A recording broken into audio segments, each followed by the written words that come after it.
चलिए दोस्तों बात करते हैं इस एक और क्वेश्चन के बारे में। इस क्वेश्चन में एग्जामिनर ने कहा इफ x प्लस का y प्लस का z equal to 0 then the value of x square plus में वाई स्क्वायर प्लस में जेड स्क्वायर ब्रैकेट के अंदर, फिर डिवाइड कर रखा है आपका z का स्क्वायर माइनस का एक्स वाई। इसको सॉल्व कीजिए और बताइए कि इसका राइट आंसर क्या है। तो देखिए सेम वही दो तरीके, एक तरीका हम इसमें एक्स वाई जेड की कोई वैल्यू रखेंगे या फिर हम सीधा इसको सिंप्लीफाई करेंगे, नहीं सॉल्व करेंगे फॉर्मूले के थ्रू। तो चलिए पहले हम इसे क्या करते हैं, एज्यूमिंग मेथड से सॉल्व कर लेते हैं। तो मैंने अगर मान लिया x की वैल्यू मेरे पास 1 है, y की वैल्यू मेरे पास 1 है और z की वैल्यू मैंने -2 मान ली।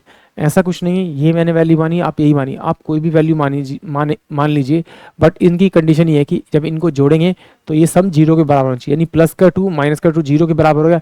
तो यहाँ पर ये वैल्यू रख दीजिए 1, ये 1 और ये माइनस का 2, ये माइनस का 2 और ये 1 और 1 हो जाएगा। इसको सॉल्व करेंगे तो ये 1 प्लस का 1 और ये 4 यानी 6 आ जाएगा अपोन में। डिवाइड में तो अपोन में आएगा तो 2 जब 4, 4 में से एक गया तो कितना 3, यानी कि इसका जो आंसर आएगा वो कितना आएगा आपका 2, यानी कि ऑप्शन बी इस क्वेश्चन के लिए करेक्ट होगा। एक तो तरीका ये है, आप इस तरह से सॉल्व कर सकते हैं, नहीं तो फिर सिंपल सी बात है, आप एक काम कीजिए, इस जेड को यहाँ छोड़ दीजिए और ये एक्स प्लस का आपका वाई यहाँ पर रख लीजिए।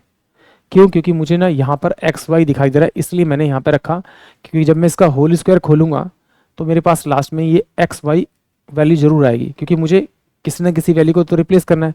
तो मैंने क्या किया, जेड का स्क्वायर हो गया तो ये एक्स का स्क्वायर हो जाएगा, ये वाई का स्क्वायर हो जाएगा, प्लस का आपका क्या हो जाएगा 2xy हो जाएगा।